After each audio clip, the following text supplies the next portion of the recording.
Sa Good Vibes, mga taga-probinsya sa Nueva Ecija, isa na kadekada nga nagapadulong sa Bacolod City para magbaligya sang Christmas parol kag mga Christmas decors nga himo sa LED lights. May kabudlayan man sa pagbiyahe bangod sang pandemic, ila ginatinghuan nga makatabok para sa ila nga mga suki. May report si Romeo Subaldo. Basta gani months na, agaw atensyon sa may dalan sa Lacson kung gabi ang ini nga mga nagabanaag ang mga Christmas lanterns, mga parol, kag LED lights sa tupad lang sa Mandalagan Bridge sa Bacolod City. May nagkanilaing nga mga shapes sa Christmas decorations nga napuno sang LED light. May stars, angel, may bilen, Christmas tree, kag Santa Claus nga nagasakay sa sleigh kag may mga nagadalagan nga reindeer. May mga parol man nga himo sa Pampanga. Nagkanilaing nga mga sizes, kag may mga suga nga nabutang sa Capiz shells. Sunod kay Kevin Inyosa, isa sa mga nagapanghimo sini. Bulan pa lang sa Setyembre, ari na sila sa Bacolod para magsugod sa pagbaligya kag magpauli balik sa ilang lugar antes magpaskwa.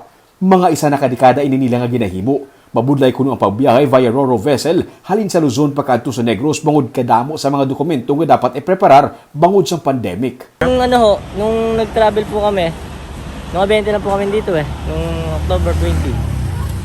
Tapos 6 na araw ho kami stranded sa daan. Bakit po? Marami ho hinahanap na papeles. Sa inyo? May dala kayong sasakyan? Meron na. Nakakarga to lahat sa sasakyan? Isang karga lang ho yan. Sulit man kuno ang tanan nga kakapoy sa pagbiyahe, kay may nagabinakal na sumugod pa lang bulan sa Setyembre. Wala man sila nagaka-zero sa kada adlaw. Dito sa ilang lugar, madamo na kuno abis ang kompetensya. Amo nga adri sila nagakadto sa Bacolod, kag masami nagakaubos man ang ilang mga baligya. Bisan gani sa Bacolod na, padayon pa sila sa paghimo sang dugang pagiging mga Christmas decors, kay bisan pandemic, madamo sa nagabinakal. December Bago magpasko, umuwi na kayo sa Nueva Ecija. December 10, yun lang. Sir, mga ilang mga ilang parol din yung naibibenta nyo? Mga ilan? Hindi ko masyadong pero kasi hindi namin mabilang Pero habang nag-display, may ginagawa pa rin. Opo. Nag-range sa 1,000 ka pesos tubtub 4,000 pesos ang ilang mga Christmas decorations, depende sa size. Nagadako, mas mahal.